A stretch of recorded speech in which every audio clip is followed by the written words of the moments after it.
event. We have two speakers who will be speaking to us on the event titled Mastering Financial Resilience and Wealth Building for Immigrants. And today we have um, Chiamaka Chima, Osamu here coming to speak for us. Please, it's going to be a very interactive session.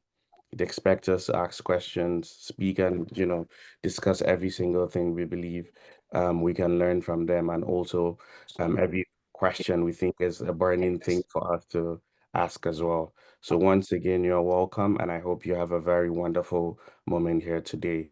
At this point, I'll hand over to Ella. Ella, please, you have the mic. Thank you so much, Stephen. I appreciate you. Thank you for introducing or starting off the conversation. Hi, everyone. You guys, welcome to this session with NPG, which is mastering financial resilience and wealth building for immigrants and professionals in volatile markets. So I am Ella Abel, and I am truly honored to be your moderator for today's conversation. So let me just say this upfront. If you've ever, like, at the middle of the month, looked into your bank account and you've asked yourself, like, where did all the money go? And you've like wondered, oh, I don't have savings. Or maybe an emergency came up and you're like, I don't know what to do or how to handle this. This conversation is exactly for you. So this conversation isn't like a mechanical one. It's not one for like, oh, just like, oh, I attended this and it just happened and I was there. It's one for the books, honestly. And my genuine advice to you on the call is that if you don't have a pen and a notepad with you, you're absolutely wrong, because you're going to have so much juicy insights and information to leave here with about your savings, about your bills, about your credit score, about everything that pertains to moving up the ladder financially here in the US. So yeah, there's me, Ella Abel. There's also my speakers, Chiamaka Chima and Noam Samu, very experienced people in the financial space, and you're up for a very beautiful ride. Thank you, guys. So we'll just go straight into it, into this discussion. I'm going to ask some questions for the first 40 minutes of the call, basically from now to like 12:40, 12:45, and then we'll have space for like questions and answers. So like if you're on the call, you have things to ask, you have burning like things that you're going through and you just need to be able to have like find solutions, and obviously on this call.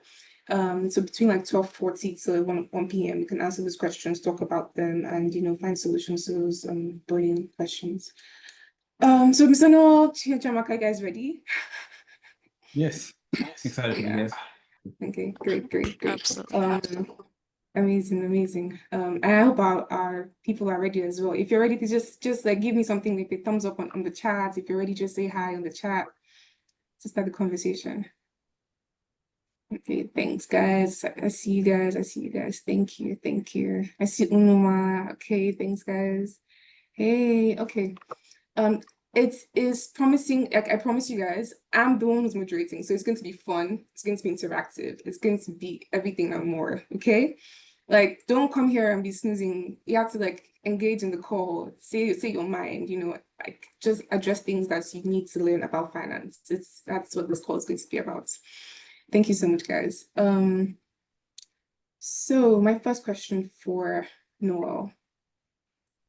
What does financial resilience mean in actual practical terms? Like not just like, oh, the big lingo of financial resilience, but the actual like, what does it mean to be financial resilient in practical terms for immigrants and global professionals, especially those who are just moving to the US for the first time? That's the question. It's a big question, but I know you can do it. You're a big man. Yeah. Thank you very much, Ella. Thanks for the great intro that you gave us. Everyone, good afternoon, good evening, depending where you are. Really excited to be here and to share some insights and hopefully to learn from each other about the topic of financial management and sort of like navigating the environment out here in the US as immigrants. In terms of financial resilience, to me, it's the ability to recover from financial shocks, unexpected losses, loss of income, economic downturns, any sort of adverse conditions. And as immigrants, obviously, there's the additional challenge of not having the safety net of having family close by. And I think you'll hear some topics that come up throughout this conversation today. One of the main ones being when you're in your home country, you've got your village around you, you've got support, you've got people, you understand the environment. But as immigrants, it's different, right? It's a new environment. We don't have those supports. And invariably, we're starting out from scratch, right? You know, when I moved overseas, I literally had my 23-kilogram suitcase and a $100 note in my pocket, and that's all I had, and a job offer. So to me, the first thing is to understand the financial systems in the locale where you arrive. The US is a fairly complex financial system. So on arrival here, it's important for resiliency to understand how the banking system works, how the taxes work, and how the credit systems work. It's also important early on to figure out a budget and a financial plan. I think when you land here, obviously, invariably, you've got very limited resources, so you don't worry about these things because you think, I'll figure it out and I've got more money. But I think it's important right away to start getting a plan together, figuring out what you're able to do, how you can live within your means and work towards that. Figure out how to earn an income if you can. But also another important aspect to work on right away, which we tend to defer quite a bit, is building credit. It's important to have a good credit history. And as you obviously arrive, you won't have one. So it's important to get started on that process. And one of the key things here will be to try and look at things like secured credit cards, which you can obviously get right off the bat when you first arrive. And that can help you kind of get set up early on in terms of building a credit score, which then drives a lot of your other financial opportunities going forward. Another one that I thought about as well that we don't often take advantage of is insurance coverage. And again, this obviously is now when you move into like more of a work environment and you've got the means to have this, but it's an important avenue where you can secure stability for yourself in the event of unforeseen setbacks. So you're talking health insurance, life insurance, and property. Health insurance is mandated, but life and property, sometimes we're underinsured or not insured at all. And it's worth having these just to be able to weather unforeseen, unexpected situations. Another one to think about as well is emergency savings. These are critical. It almost goes without saying that you need to have some savings to be able to weather difficult situations. But again, with this one, I have a caveat. That's if possible, right? It's not always easy to have the wherewithal to put money aside, but it's an important item to begin focusing on as soon as you can. And every little bit counts towards that end. And to enable that, folks may move here for school or for work, but if you do have an income, it's ideal to try and figure out to have diverse income sources, whether you have part-time work, freelance opportunities, or just figuring out investments that generate passive income. And the final key thing for me would be community support and networking. And I'm excited to be here because I feel NPG provides one of these avenues, right? You need to have a community that can be there for you, support you, help you with financial education, and get you set up for the future. And while I'm here, obviously, I'm with JP Morgan Chase, and I'll quickly plug that Chase also has a coaching for impact program for small businesses. And I can share the details later on for those who are keen. It's an avenue to, again, broaden your knowledge base and understanding of the market. Thank you. Thank you so much. Just to know, like, wow, that was intense. So in like, you guys, less than 5 minutes, he's giving you so much juicy meat. Like I told you, get a pen and a book because things are going to fly over your head literally if you don't take things down. I have learned in less than 5 minutes that I need a credit card, not a credit card, but like good credit. Begin to build credit. If I'm wrong, please correct me. No, begin to build good credit. Emergency savings, diverse income sources, and health insurance. Well, it's health insurance, said insurance, but in my brain, health insurance was the big one. But you talked about property insurance and other types of insurance just in less than 5 minutes. Yeah, amazing stuff, amazing stuff. And I think one thing that I have that I noted was the emergency savings because I was in a research like a month ago about like financial resilience also in the US, and apparently less than 40%, about 40% of people in America are not ready for a $500 emergency like situation. Like if they hit them, there's something's emergent and it's like about to disrupt everything. Like if they don't like pay $500, it's going to be like hell. They're not ready for that. So this is a very, very great like conversation we're having right now because it's going to put us in the mindset of, okay, you need to save this amount of money. You need to be able to put this in like a bucket for this. And yeah, I'm just going to go to the next question before I keep babbling. Hi, Chamaka. Thank you for joining us. Thank you for being here. Thank you for giving us your time. So my question to you is going to be, what systems or frameworks do you use to assess and mitigate financial risk? Okay, that's a very good question. Hi, everyone. Again, I'm Chamaka.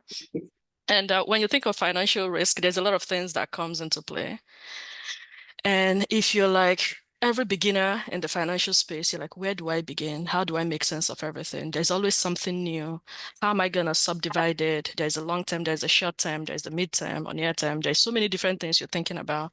You're thinking about, oh, there's all these concepts, there's inflation, there's taxes. Where do I start? It's a whole lot. And you're not wrong in thinking about it this way. But what if you went on a path, you did everything right? You missed out some things that were key, and that changes the whole game. What if you could look at everything on the table and it becomes a game of chess, and then you can really play it? So to that end, I like to look at 10 principles that financially successful people have to pay attention to. That way, you see how everything pans out. And number one is make money, but don't lose money. Number two, do not forget that rule number one. I like to say that rule number one is so important that it really occupies 2 spots on my list of 10. And I'll dive into it eventually. But well, I can talk about it a little bit now because, I mean, if you think about it, what is the point of making money when you're going to lose it? What if there are and then we say, oh, but low risk, no risk, no reward. Is that really so? Or is that what we've always been told? What if there was another way?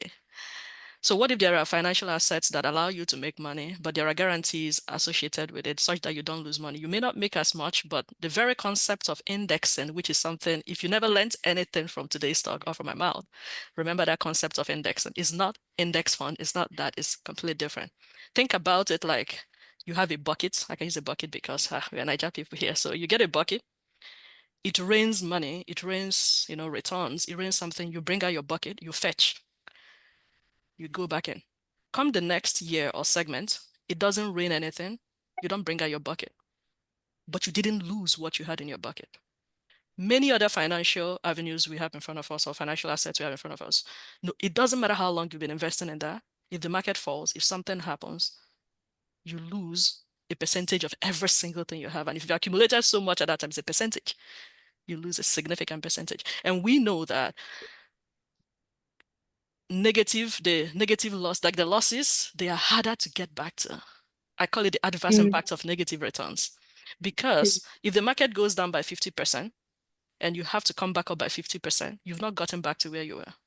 But let's say, for instance, Wall Street reports, and then you see negative 50 plus positive 50, 0 divided by 2. Oh, on average, whenever you have a negative in a return of any year, it's no longer the same. That math does not work. But there are different reporting systems and they're allowed. So if you're not careful, you're going to be, following that, and something is wrong with that. Because say, for instance, I'm to put numbers to it because I understand that we have a varied audience here. I'm going to spend time on this number one because it's very important. You have $1,000, it goes down to 50%. So we're at 500. So that's the new base. The market goes up by 50% next time. Where are we? The new base is 500. So 250. Half of 500 is 250. We are back at 500 plus 250, 750. We didn't get back to our 1,000. How easy? So how much do we need to get back to our 1,000? 100%. How easy is it to get back to 100% in the market? And so we throw money in because we sit on savings and it's not yielding as much. And so we think that is the way to do it. And we keep chasing our tail. It's not the way to do it. There are other ways. So rule number one, make money, don't lose it. Rule number two, do not forget this rule number one. Number three, management versus no management fee. Where do you put your money such that you pay somebody a management fee for it or not? Or inflation. Inflation is, let's say, 3% on average. Where do you put your money? We both know that it's not. I mean, we all in this room know that it's not 3% at the moment, but let's say on average, where do you put your money such that you beat inflation or not? 5, avoid double taxation. We're at least going to be taxed once. The goal is make sure you're not taxed multiple times. Because most times that capital, that first money came from a payroll that you were already taxed on. What if there are other ways to grow money and you don't have to do that? 6, flexibility or liquidity. What do you do? Where do you put your money such that you can access it easily?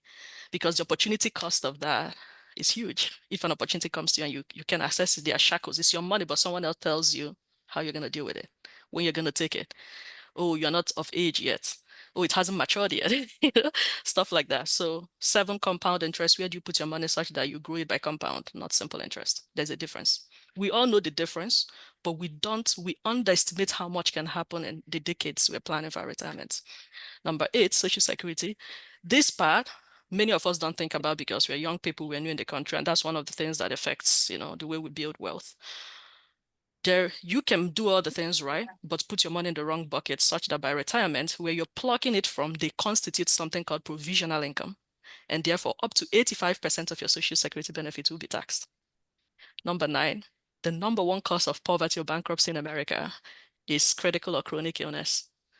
Oh, the healthcare system, we all talk about it, But if you understand what to do, you don't have to talk about it, you just do something about it. And you actually thrive if something like that happens, not manage.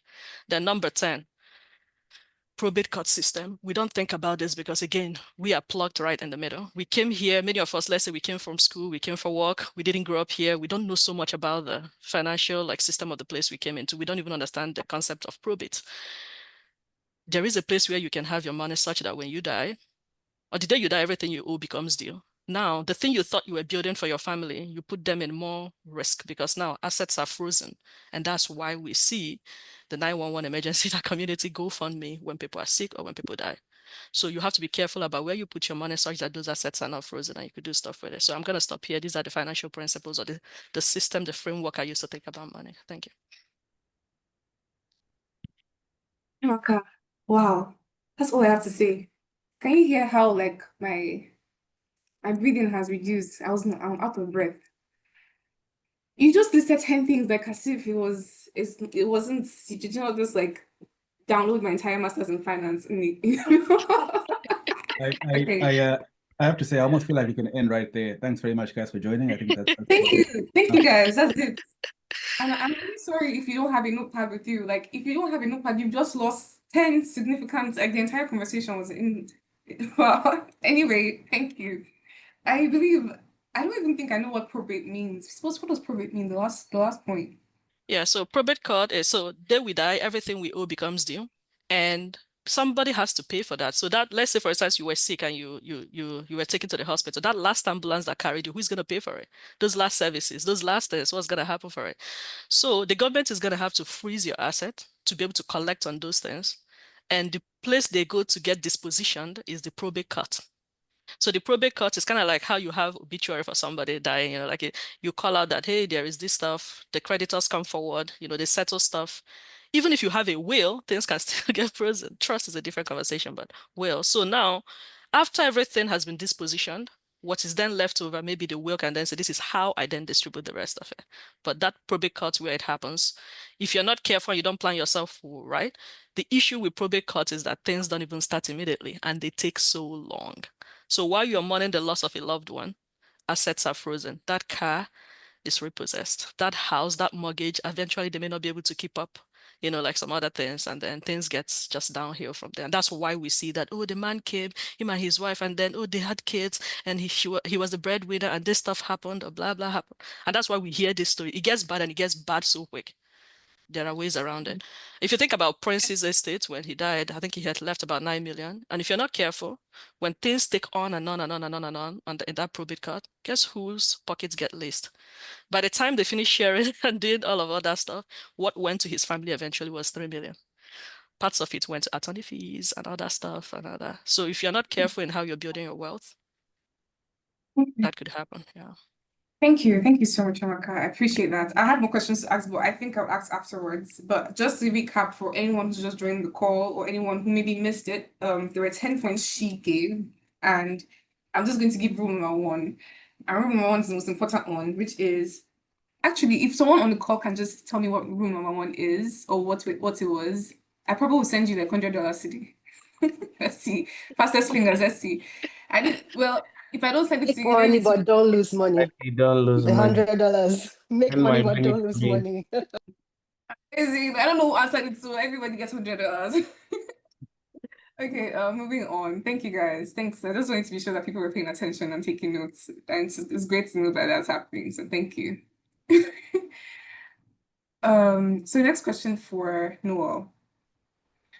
What investment strategies do you recommend in uncertain or high inflation economies? That's the question. Great, thank It's you, deep Ella. coming.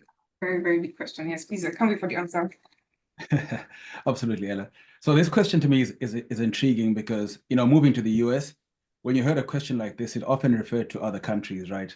Coming from Africa, it was all of like, oh, yeah, you third world countries, it's high inflation, there's uncertainty. It seemed like it was a distant thing to the American economy. And yet now it's arrived here. Uncertainty is rife in the US market, high inflation as well over the last few years. So suddenly it's actually relevant here. And interestingly, because we've grown up with high inflation, I actually feel like there are strategies that already we've seen our parents and grandparents employ, but we didn't realize that they're technical concepts, but they actually happen in real life. So I'm just going to go back to those before I kind of bring it back to like sort of a more local situation here. And I think back to my grandfather's homestead, right? Or let's say my parents, right? As they left the village and moved into the cities, they got jobs, they saved money in banks, right? They tried to, if they could, they invested in homes, they built houses, or they bought, sort of a small house in the township, and that was their investment. So they had savings in cash. They had the home that they were building. But I don't know if it's the same for you guys, but for me, they always had one eye on the village. So they always then had cattle, they invested in livestock, they maybe had, they looked after their grandparents and had chickens there, they had goats, they had all these various things.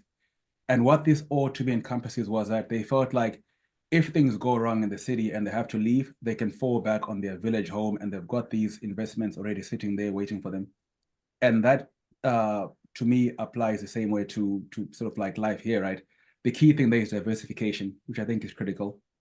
In a high inflation economy, you want to make sure that all your investments are not just your eggs aren't all in one basket.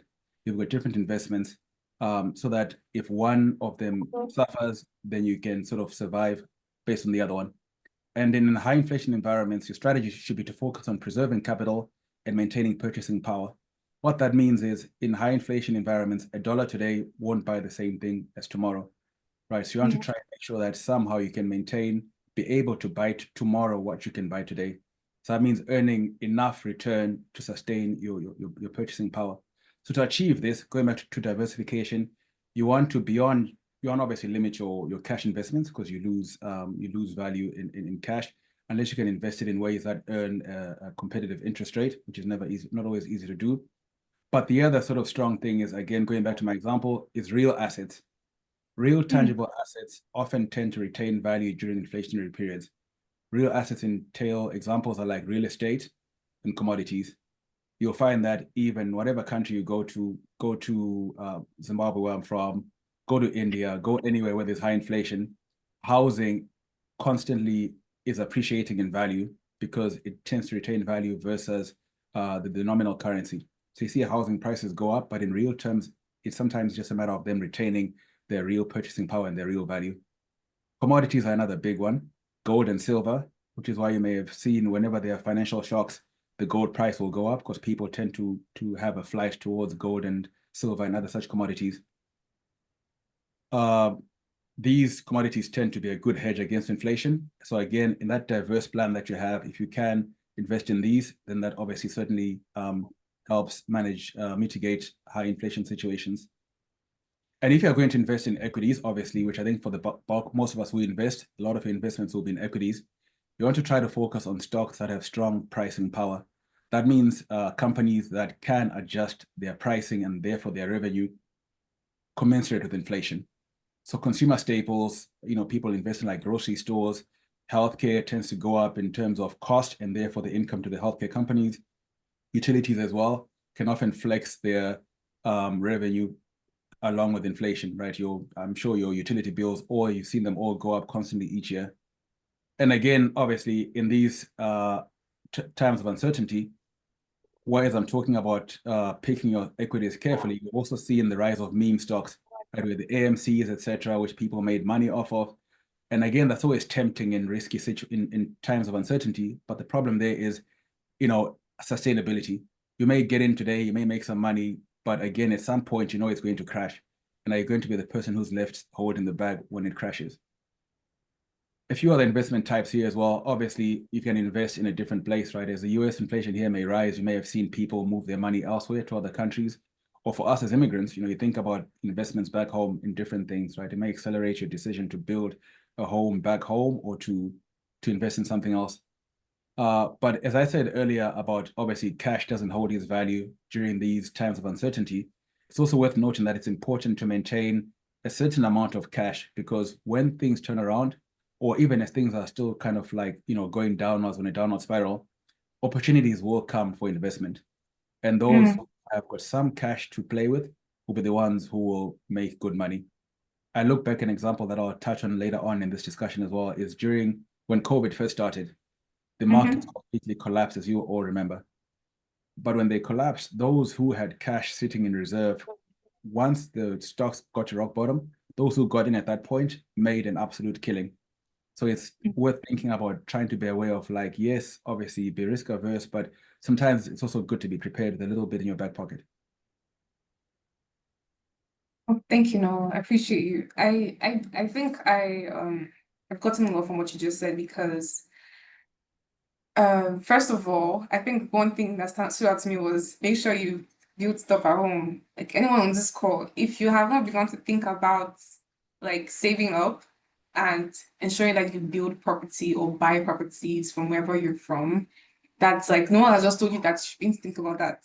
Because I'm correct me if I'm wrong, but currently in the US, it's almost like we're almost in an uncertain or high inflation economy. Not high inflation, but basically things are becoming like more expensive to buy. Like milk that was like $3 maybe 5 years ago is now like $5, almost $6. And things are just getting more expensive. Eggs, like basic like things. I'm not even talking about like phones or clothing. I'm talking about like food and stuff that's basic. So that's like amazing. Thank you, Noel. And talking about getting real assets, tangible assets to like maintain your purchasing power. In this is like basically referring to like maintaining wealth in volatile markets. He also said that we should maintain cash, like making sure that you're liquid enough to grasp opportunities that happen during volatile times is also very key. And translating from that into like Chiamaka's question, can you share a time where the example of a time where you had to choose between maintaining liquidity or going for long-term growth? Like, okay, at this point, should I have more cash at hand, or should I just keep my investments or my savings or whatever in long-term growth? Well, so thank you, Noel, for like bringing us to COVID. So I'm gonna continue that because the answer to that lies in that COVID. So me thinking about a time, it was a big shift for me, was COVID. And I'll explain because you also rightfully, timely talked about assets, property, all of that. I'm gonna tie it together because that was me. So COVID was starting. I had just come back from Cancun on a vacation. While I was in Cancun, as a matter of fact, my real estate transaction was going through. I don't have to be there to finish it up. I started it here, but I was there, finished it up, came back, did the signing and all of that. I had just bought a triplex.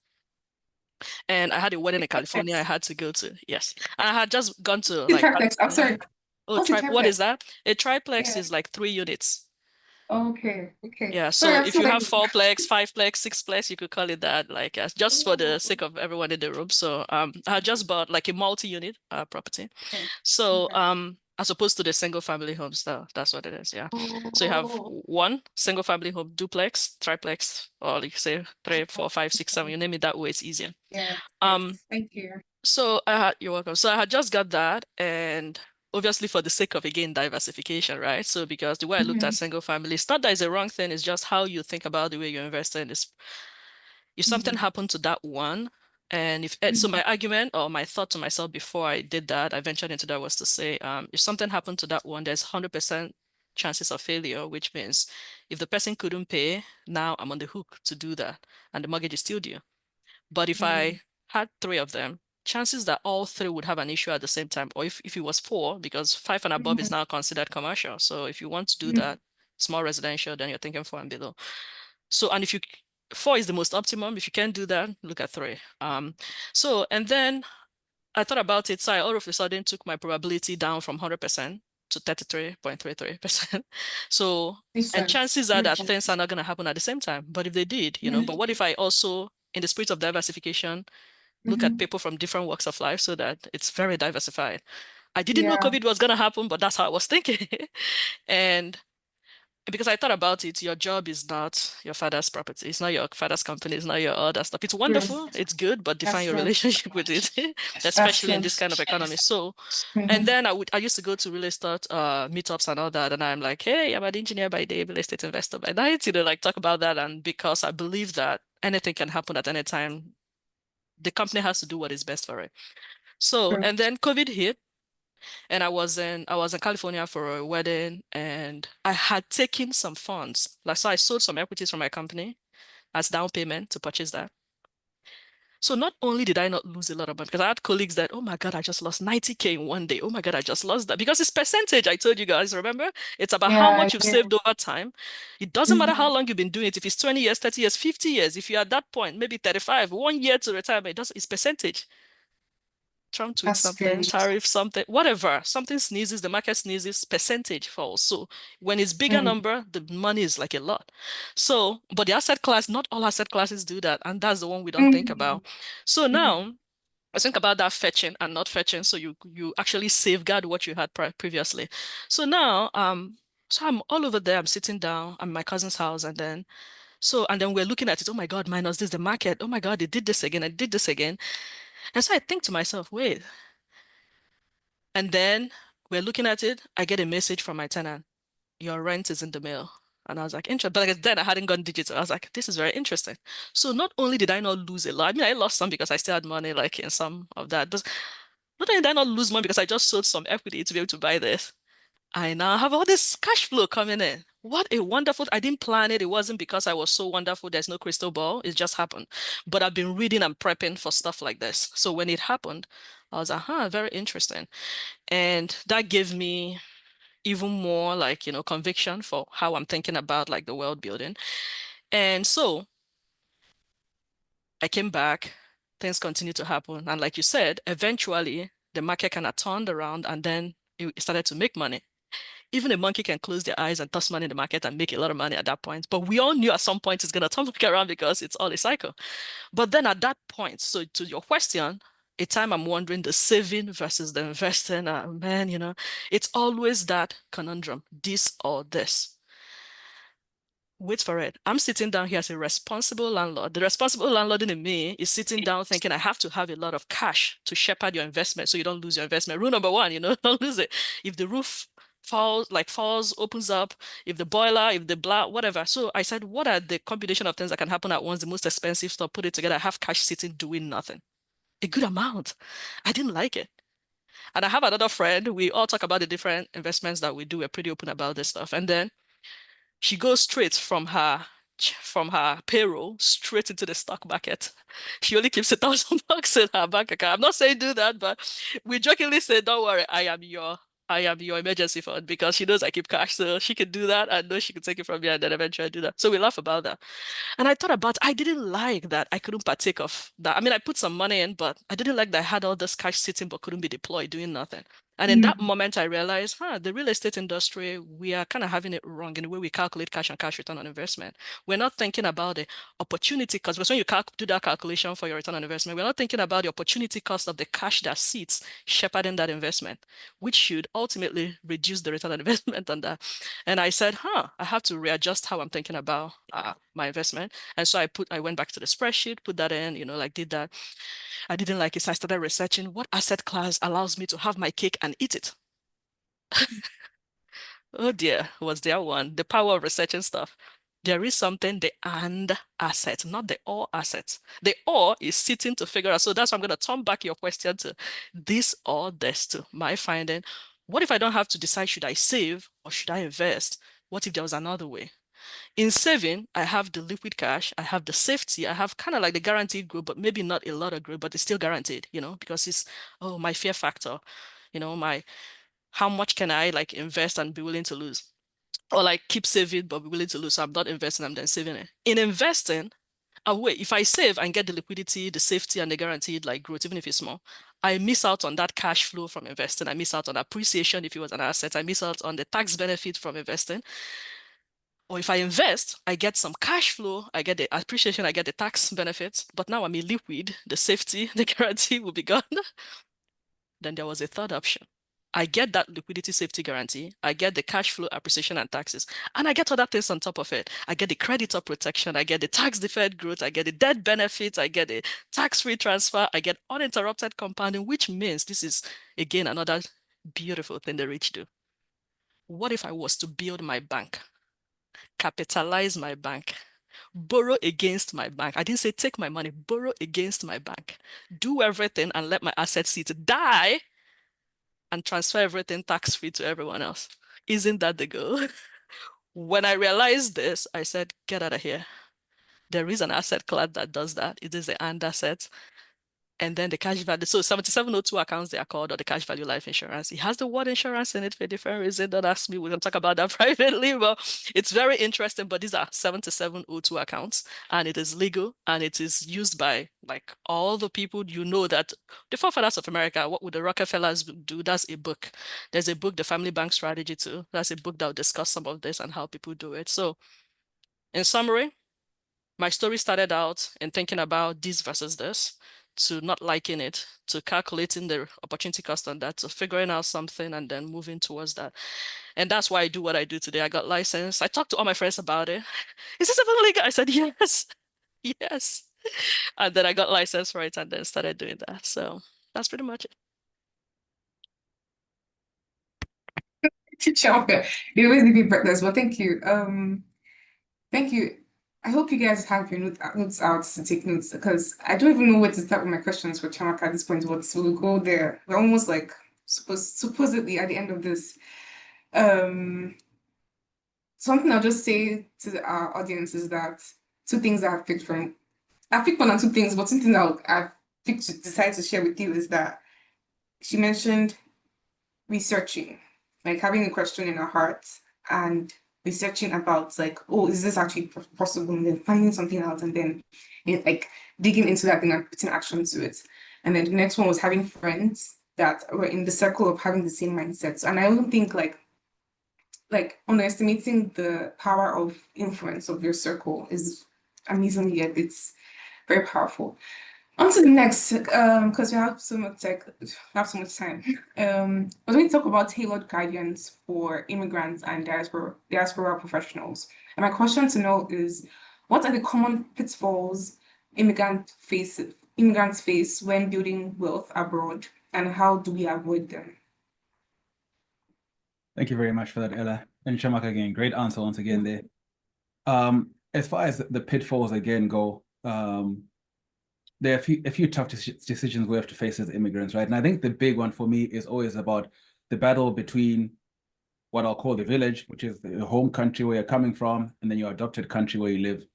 It's a constant battle between what do you want to do for the folks at home and what you want to do for yourself in your adopted country. And it's a tricky one, right? And there are a few things, and I think the key thing that I want to bring out here is actually just emotions. And there are multiple facets to this. The first one is, and I'm sure a lot of you have faced it here, I think probably the guys mainly, but I think for the ladies as well, it applies, which is you leave home, but there's a whole community that's raised you, that supported you, that helped you get here. You get here, you go to school, you get a job, you start making money. I'm sure everyone on this call has many, many eyes and looking to them, many, many mouths that are counting on them for whatever it is. You know, I remember going back home and my cousin saying to me, hey, can you bring me an iPhone? And I was thinking, okay, I'll get you an iPhone off Amazon. And they go, no, I want the latest. I want the iPhone 16. And I'm thinking, I have an iPhone 11. So there are all these kind of expectations. And to those folks, your success is their success as well. And they want to enjoy it.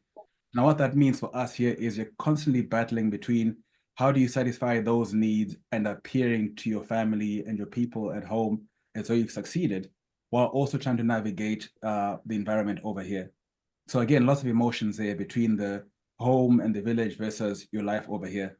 That's the first thing. The other thing then also is the actual just need and requirement, right? I don't know what your families are like back home, but invariably when you're out here, people need the support you give them. So it's not just a matter of, like I said, the cousin looking for the iPhone, but there are people who genuinely need help with just navigating day-to-day survival. So you're trying to manage that as well. And I've heard it referred to as sort of black tax in the Black American culture within sort of like local environments. But for us, it's probably even more so, where you've got an entire community back home that's looking to you for the dollars that you're making. So that's the first quandary. Is the first pitfall is, how do you find that balance between family expectations and building for yourself over here in your home country? So you have to decide on that. And along with that is the final piece, again, that for me is very topical lately, is there's this culture back home where there's this big man syndrome, where you've got the guys who are wheeling and dealing, making lots of money, and they're showing off. And now suddenly your community is looking at them and thinking, well, we thought our son was doing great, but he only gives us like, $100, whereas this guy is dealing and he's giving thousands to his family. So suddenly you've got more pressure from that. So I think it's important to try and recognize that and be able to figure out, what can I do? Figure out a long-term plan. What's important for you? What are your key objectives over the coming few years? Really having a long-term view as opposed to a short-term perspective. But again, this is all emotions, and it's never easy to deal with emotions. So that's really the first challenge there. My next thing there is also thinking about, I mentioned already, like your time horizon. It's very easy when you first get to the US, suddenly things that you couldn't afford before you can afford. Right? You can go out, you can probably buy a car for debt, basically no money down, you've got a car for yourself. There are many, many tempting things in terms of a short-term view. Money is very easy to spend in the US. There are so many things to spend on it. It's such a consumer economy. So I think it's important to break that temptation and figure out, what's your long-term plan? What do I want to achieve over the coming few years, or over the coming 10, 20 years for that matter? Thinking retirement, thinking long-term savings, thinking building a home. It's important to navigate those things. And to help with that is the things that Shemak was talking about earlier on. Financial literacy is key. Understanding how the system works, what's out there. I think we've touched briefly on, but not really gone too deep into tax implications. Again, there are key ways to improve your savings is around understanding how the tax system works here. For most of us coming here, you come in, you get a job, you get paid, you pay taxes. But the other people who are going out there who are actually navigating the tax code to their benefit, right? Making various tax deferred investments or tax benefit investments. The whole idea of like buying versus renting is another point we've been touched upon, which is, your interest is tax deductible, whereas your rent probably not so much. So those are all kind of considerations to make. And I mentioned also the idea that money is easy to spend in this culture, in this community, but the cost of living is also very high, and it's deceptive. And people don't often forget that as much as it seems easy, you don't have as much money as you think you have, because, back home, I got friends who are back home who will say, look, if they make, $2,000 in a month, their rent is $300, and then there was $70 left to live on. Whereas here, that's all going to rent. So it's important to be aware of that relative scale and be able to navigate it accordingly. But again, I think, we'll probably, as we get towards the end here, my key thing here is just really being aware of the emotions, the emotional demands of expectation, of what people want to see from you in the moment, and really trying to figure out, what is my long-term plan? What do I want to achieve? Do I want to buy a home? And if I want to buy a home, what do I have to do to get to the point where I can buy one? Building safety nets, as we've talked about, figuring out what happens if I get sick, what happens if I can't work or I lose my job. Building a safety net is critical as well. I have a bunch of, I guess I'll just stop there for now. I don't want to get to the Q&A eventually as well. Oh, I'm sorry, I didn't say yes because I wasn't ready to stop. I was just in, I was actually loving what you were saying, and I was taking notes as well. Okay. Thank you. And as you spoke about the Q&A, please, guys, if you're on a call and maybe something was said that you don't understand, please leave a message or your question on the chat box, or just write it down, as we have said. Write it down with your pen and paper, and then at the end, let's say in 10 minutes from now, we would have the Q&A, and we'll be able to address the questions. And yeah. Okay, so still talking about guidance for immigrants and diaspora and professionals. My next question is for Chamaka. So can you recall a financial misstep that taught you a lasting lesson? That's a good one. Yeah. I'll keep it brief, just so that seeing that we are crunched for time, but I'll keep it brief. Just so if I say too many things, you may forget a few of them. I would say No, say starting it. I'll early. forget. Don't worry. Say it. Yeah. Starting early. Starting Yeah. early. That is the main step, starting early. We give ourselves all sorts of excuses. So if there's a student in the audience, here is a good one. Back in the day when I don't know if I introduced myself. My original background is electrical engineering, right? So here was I, a student, obviously technical background and all that stuff. We sit down, we go to NSB conferences, National Society of Black Engineers, we do all that. And I remember there's this guy, Louis. We sit down, we discuss stocks sometimes. I even used to work for the school's IT, and there was this guy, then we'll sit down, discuss stock, we'll see it moving, blah, all that stuff. I loved it, I enjoyed it, but I give myself the excuse that what? I can't invest, I'm an international student. We find all sorts of things to tell us, oh, I probably can make money outside of school, blah, blah, blah, but you're enjoying that, you're reading, you're studying, you're getting ready. But that's a lie. So if there's a student in the audience, start early. Now I go back and I think about it. So I went to school in the Boston area. I went to Tufts University for my undergrad and grad school. And I walk by College Ave now and I see all those houses. Hell, I lived in a couple of them. And I said, oh my God, imagine if I actually invested then, because again, you know what? Even though we're talking about financial misstep, this is not a misstep of mine, but it's like a mistake many people may make. They think you need a lot of money to get into real estate. You don't. You don't. You don't need the 20% down. You don't need all that stuff. You can get in with $0 in. You can get in with 3% in. You can get in with 5% in. You can get in with different structure. It just needs to make sense. So now I think about it. If I had invested the way I thought about investing, I probably could have done that much earlier. Because now the return on that, remember I had to sell equities to be able to get a down payment down. You could have done a whole bunch. What you don't want to do is to become a day trader, and that's the one that would be an issue. But you could invest and do stuff because the market had just gone up since like 2008, it went up. So um, so that's one. And then if you think about applied knowledge is power, you can sit here all day, we can take all the notes, we can do all that stuff, but if you don't move and do something with it, action backed, nothing is really going to change in that whole financial system. If you read the book, what's that? Atomic Habits by James Clear. James Clear, I really love that book. There's a part of the book that talks about like goal and systems. So I'm going to touch on that a little bit. We can all wake up and say, I want to make $1 million. I can all wake up and say stuff. At the end of the day, you go to the finish line. All the people who made the $1 million is not the people who, and there are some people who didn't. The other one is not for lack of goal. It's not because they didn't have the goal of doing that. They had the goal. What was the different stuff between the people who had the goal and then got to the finish line, the people who didn't? System. And he argued, and I actually agree with that, that system by itself is actually even more important. Because if you had a system that just worked, the system says take 2 steps to the right, you take 2. Take 2 forward, diagonal 45 degrees, take 2 steps. You will land at a predefined stop, like where it should be. What if there are asset classes that allow you to kind of keep a system? You start it early. So it ties back into everything I've talked about. You start it early. It also, thank you, Noah, for bringing up that black tax. So then you hit the nail on the head because once you started the story, I was like, black tax, I'm waiting for this. So black tax is a real thing. Imagine you remember I said you can start your bank, capitalize your bank, do stuff. Guess what? Do all that stuff, take money from there, go satisfy black tax if necessary, if it's something that is important, come back and never lose your place in line. It's like having your cake and eating it because you borrowed against your asset. You didn't lose yours. You're paying back the other one on a simple interest basis. Yours is growing at a compound interest basis. So if there are things we could do the other way around and then we just move a little better, it's so good. There's something I didn't touch upon today because that's one of the other aspects of that. It is that tax deferred. It's also a misstep some people have. I also started out with it, but it's like tax deferred is not necessarily the best thing for you. It doesn't mean it's the greatest thing because if you think about it, this country, unlike Niger, doesn't have endowment. So there's only one knob the US has for money, the taxes.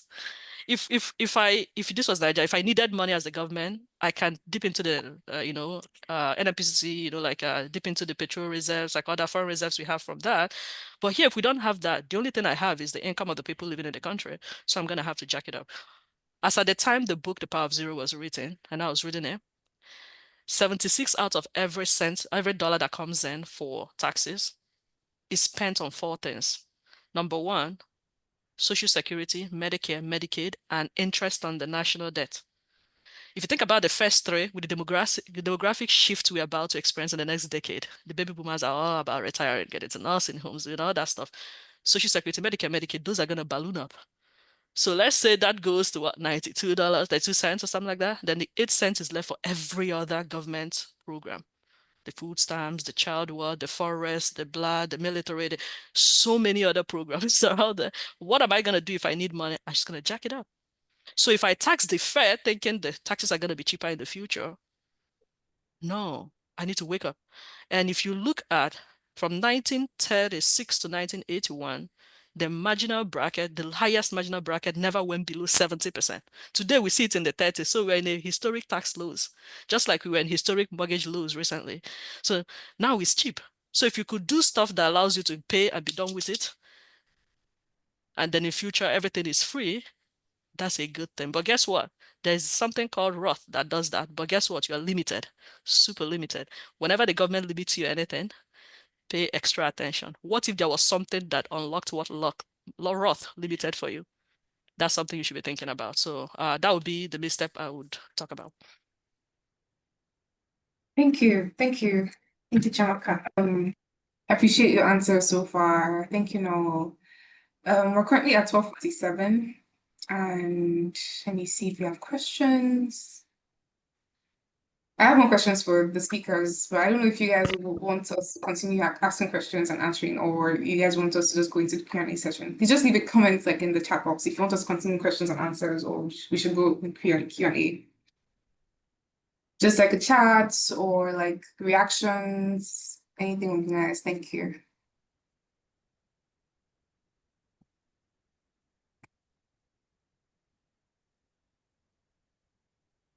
Yeah, I'm not seeing anything as of right now. There's a question here. So how, I think it's Emmanuel Ojuba, how would you avoid probate court drama proactively?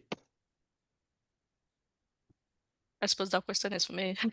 So to avoid probate court, you have to invest in assets that bypass probate court. So one such asset is the 7702 account I talked about. Some annuities, that's one. Having beneficiaries named for things, the asset classes that allow you to have beneficiaries named so that you know exactly where it's going. And if they had protection against creditors and all that, then that's also good. There are some assets that have it inherently. So like the 7702 accounts, so they do. And then maybe if you have a trust also as well, that's another way to bypass that. Thank you. Thank you, Chamaka. Do you have any other questions, please? Yes, I think someone asked a question. Daniel Enrique said, can we know the investment strategies that Roots limits? Is this, I'm not sure what he meant by that. Like the words So I think where I was getting to with that is if you think about, let's say 401k and all that for people who don't have Roth 401k, most times you're thinking about they give you more, you can put more money into the deferred amount. Oh, go, how wonderful. It reduces your taxable income. You have an allowance to put in far more money inside there. But the one where pay today and be done with it, everything in the future is free. It's very limited. It used to be 5,000, now I think it's about 7,000 or something like that. But if you don't want that limit, who should tell you how much you should put into your retirement or your savings or whatever it is you're trying to do? What if there's an asset class that there was no limit? It's about how you design it. So it's specially designed, properly designed, all that, but there's no limit. It has everything Roth has, but has more things Roth doesn't have, even with the small you put it. So I would do that. I argue that that's actually a good thing. So that's what I meant by that. Because with the same amount of money that I would have put in growing, now it's tax-free in the future, how I assess it. Because one of the things that allows for that to be done is that in the US, loans are not considered income. So that's a big nugget in case you're not thinking about it. Loans are not considered income and therefore are not taxed. So if I can get an appreciating asset, borrow against it, and then have absolutely zero intention of putting it back, when I die, it balloons into unlocks this huge debt benefit amount that is like order of magnitude higher than what I had on my cash value. And all of a sudden, I take that and subtract what I had used in my lifetime, keep the rest of my family, tell them, start it again, start the clock again, start the clock again. And then they keep doing that. And that's how you retain generational wealth, because research shows that the third generation is about the time all that stuff goes away, all the things you work so hard for. But if there was a system in which you do that, you can keep it perpetually. Thank you, Chamaka. I think the next question we have is, which banks give better benefits from your experience? If no one wants to answer that. Because you're the one that works at JP Morgan, yes. Yeah, So- obviously I'll be selfish and I'll speak for my people here. So what I will say is I'll frame it this way. I think find a bank that has a community focus. That's the main thing, right? If you walk into the bank branch and they treat you like just a commodity, then that's not the bank for you, right? You want a bank that's going to sit you down and talk to you and understand your story, understand what you're looking for, and talk you through it. And the right bank may be the bank that tells you, no, we can't do this for you, which is probably better than a bank that lures you in, you open accounts, and then suddenly they're shutting things down for you and you can't do certain transactions. So for me, obviously, I would recommend look within your community, find the community banks. The credit unions are quite good at this some of the time for certain things, especially when it comes to building credit early on. Again, as I mentioned, Chase early on, they've got a big community focus and they've got multiple programs that really are focused around helping people get established when you're beginning your financial journey. Their focus is largely on education, and their approach is really trying to be targeted and individual. And there's a massive expansion program going on right now in the Northeast, where I'm based, but also I think in different parts of the country as well. But I think for me, the key thing is make sure that bank is a community bank, and you'll know right away when you walk in how they approach your custom and your visit. Thank you, Noel. I think one more question from Manuel Juba is, for investing in commodities such as gold, what options exist other than ETFs that are liquid and safe? That's a good question. Yeah, so I can pick that up. A few of these, like in terms of like investing in gold and other commodities, right? Some avenues are limited to certain qualified investors, but there are ways you can invest in as a regular person. ETFs are popular because ETFs by their nature are low cost. There are commodity focused mutual funds and other sort of funds that are focused on commodities. So you could get into a gold fund. That'll have slightly higher costs. So mitigate that versus your potential risk. And you can actually buy physical gold as well. That is actually an option as well, depending on what your savings and resources are, and your willingness to kind of, safeguard it as well, because that's your next thing. There are gold coins, there's actual gold bullion. So there are actually multiple options to get into gold. Okay. Hey, one more question. I was taking notes down. I'm trying to soak up as much as I can. Oh, Stephen has his hand up. Yeah, I have a question as well. Thank you very much for speaking to us, Noel and Chiamaka. I mean, I've learned a lot from everything you guys have spoken about, right? My question is this, right? Let's say of course, you talked about being an international student and not wasting time and everything, right? So an international student who has, let's say, $10,000, $15,000, what are the first few things you think they can do with that money to investing? Not necessarily going back home, but within the US economy, right? What do you think they can do with that money? I mean, what do you think they can do with that money? And they have other form of liquidity. I mean, this is just maybe some money saved over time and everything. What do you think they can do with that money? Well, so first off, disclaimer, I don't know the rest of your financial picture, so I can't recommend stuff, right? But say for instance, I'm gonna make a few assumptions, right? So say for instance, somebody has like a pool of money, they're a student, is there more income coming in, or is this, I just have this money for a long time and this is it, you know? So if they have a steady flow of income coming in and they just also, in addition, have this pool of money, there are different ways I could think about it. You want to have for sure, number one thing, emergency fund. So Ella started off by telling us any event happens, a good amount of America, a high percentage that cannot afford a $400, $500 emergency. If something happens, you want to make sure you shore up that. It gives you peace of mind. You are not investing from a place of like, you want to invest from a place of like stability, and then before you start leveraging. You also don't want to ever over leverage. And then I argue that there are some, because some 702 accounts you could create, it could have all those 10 principles I mentioned, they tick the box on every single one of them. What if I created a small bucket of like my family bank, super funded, borrow against it at a near zero interest rate? Where in America are you going to find that? Or sometimes I can have a positive arbitrage even when my money is out, but I'm making money in the account. So because of the simple and compound interest and I talked about. So do that and then use it to then build well. Because if I'm talking about real estate, so some people started late, and by the time you're then starting, the prices of things have gone up. Sometimes if you say let me wait, it's the waiting game is a losing game, right? So and I'll tie it back into the question of somebody who asked that question at the end, so we can save time on that. Someone who says even if the market is going down, what's the opinion on that? Is it a bear market? Should you keep investing? Don't time the market. This allows you not to time the market. If the market is good, wonderful, you're going up, your bucket is fetching stuff. If the market is not good, wonderful. If it's the deep of the market, you take money from your stuff, buy up things because they are on sale. It doesn't matter. It does not matter. So whether the government is blue, is red, is pink, is green, if your business is so positioned that it doesn't matter who is on the seats, wonderful. It doesn't matter whether the market is up or down, wonderful. So think about asset classes that are like that. Real estate is a good hedge against inflation. So because naturally it just appreciates over time. Then the cash flow part, as things are going up, the price of everything is increasing, price of rent is increasing, everything is going up. So there are some asset classes that do that, but doing it in a way that is not speculative is the key. Build your bank, capitalize against, instead of going to go give that money to the banks, because they do the exact same thing. You'll be shocked if I share a chart right here that tells you how much money banks own in bank-owned life insurance, corporate-owned life insurance. Bank of America has $24 billion in life insurance. So you can either give it to them to do it for you, or you do it yourself if you understand how they do it. Capitalize your bank, see what they are doing, the financial institution, do it for yourself too, for your personal economy.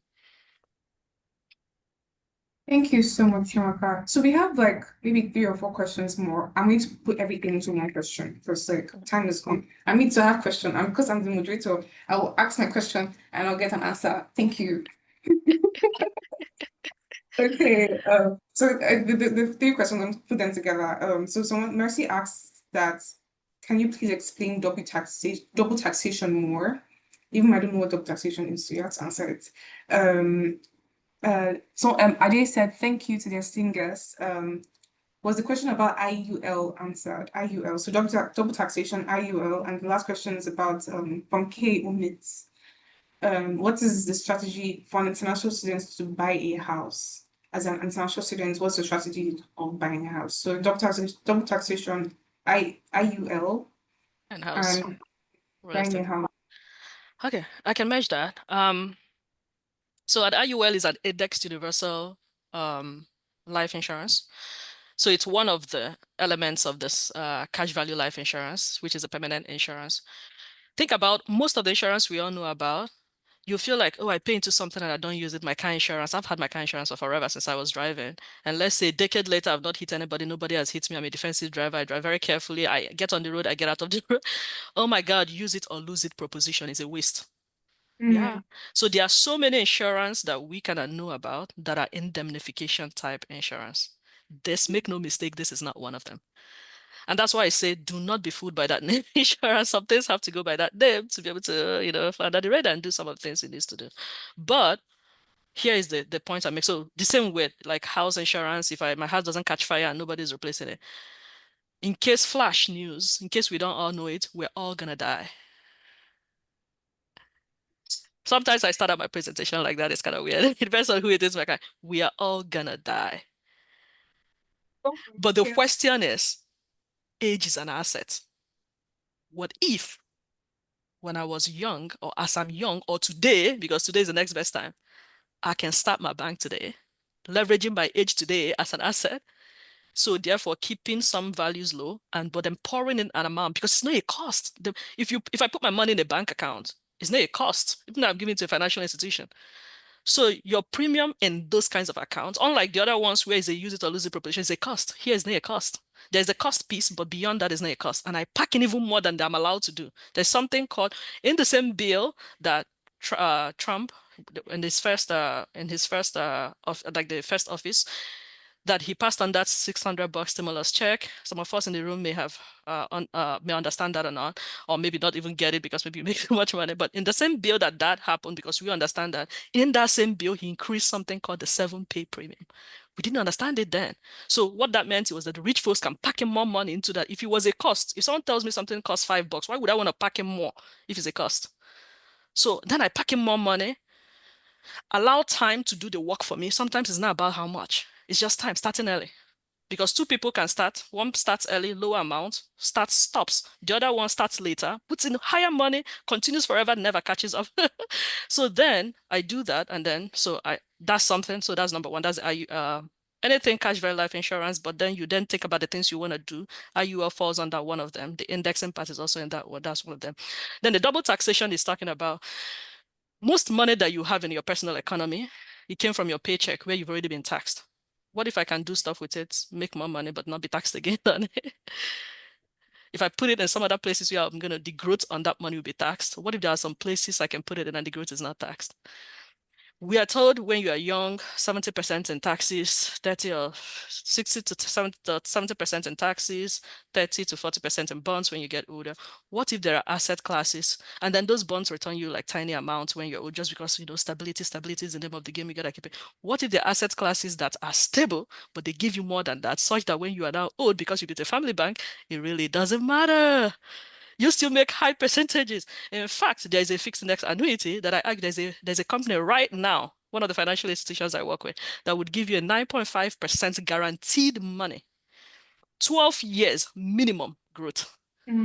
And then by the time you turn on income and start taking that money out, so say for instance, I'm 55 now and I take some of the investment from somewhere, move it. It's a chess game, I said. And then when you put it in there, 9.5 minimum growth, guaranteed for 12 years. When I turn on the income, I have a guaranteed amount for life. I can never outlive it. Life insurance does one thing, annuities do one other thing for you. Is you cannot outlive. One prevents against untimely death. One prevents against outliving your assets. So say, for instance, I know I'm paying property tax. This is a tax. This is something I got to pay forever. How would you want that company to pay your property tax? Allocate some of my money today into that.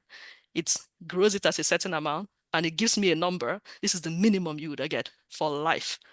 And for life, I get that. And that pays that cost for me. So that's another asset class. So then the house, how do you go about getting the house? First off, I like to say order matters. It depends. Is it a house for yourself? The American dream house, picket fence, all that stuff. All of that is wonderful. What if you were to just practice delayed gratification for 9 months only or less? If you do it a different way, I argue that when we go for that giant, beautiful house, status symbol, we've arrived. You start out with that one. What then happens now is that a good chunk of the mortgage for that house is coming from your income, comes in, taps into that. Now you have little for the stuff you're doing. If you have family, kids, all that stuff, you don't have enough anymore. So to save there, things are now tighter. To now save for the next thing you're trying to do, and things are getting pricier as you're saving. That's not the best way to do it. If you had a family banking strategy, you can do it a little different. But if you didn't, I argue that buy a multi-unit first. If it's owner occupied, even better. 1 year later, if it's the same bank, they may allow you 9 months or something later. You exit that one. So say, for instance, let's deal with the 4 units, 3 units I mentioned. 2 units could pay everything about that house. 1 unit could be mainly for maintenance and every single thing else, and you live in one. You move out, then buy the one you then want to live in. That becomes Jara, for lack of a better word. Now I argue that pays the house you then live in. The second one you then go to buy, all that stuff. And your income is free. Order matters. So pay attention to how you're building well. So for the person who has a question about how you go to build houses, understand what you're trying to build, understand why you're trying to do what you're trying to do, all the different places you can tap in money, think about how interest rate works, if you borrow from yourself versus borrow from the bank, building. So those are some of the things you want to think about. Thank you so much, Amaka. Thank you. Thank you, guys. Yeah, hi Ella. Thank you very much, Ella. I think would you love to ask them questions maybe after the event or something? Because I think Yeah, we're my question's gonna be oh, definitely after the event, yeah. oh, thank you very much. Thank you so much for speaking to us. But I think before we go on, we could just call Joy. Joy, please, if you're on the call, he'll give us the closing remarks so we can end because we promised to end by 1:50 and I think we're 1 minute past time. Joy, are you there? Hi, everyone. Can you hear me? Yes. Thank you, Noel. I appreciate you coming in. Thank you, Chiamaka. For those who might not know, Chiamaka and I used to talk about finance 5 years ago. Lots of the things I do today, including buying my house, was based on her motivation. So thank you, Chiamaka, for coming on again. Thank you.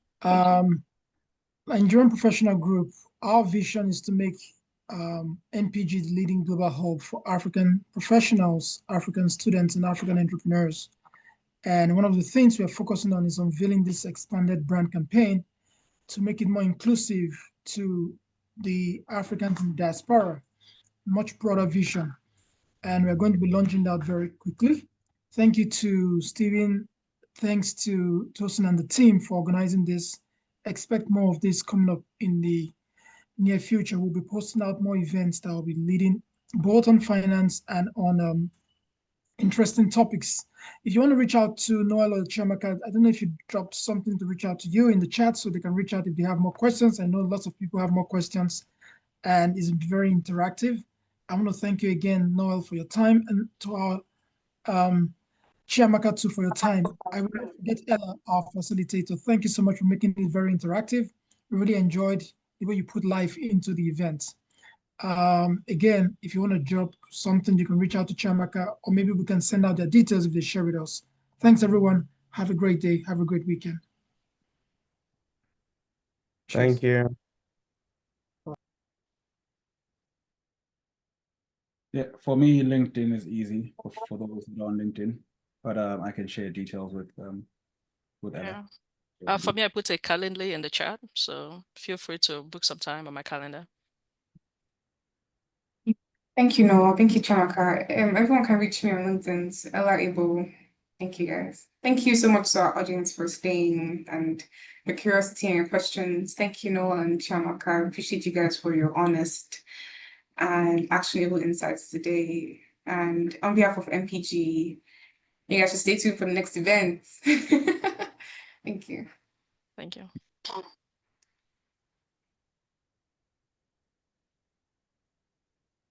As your DJ, I'm going to play some music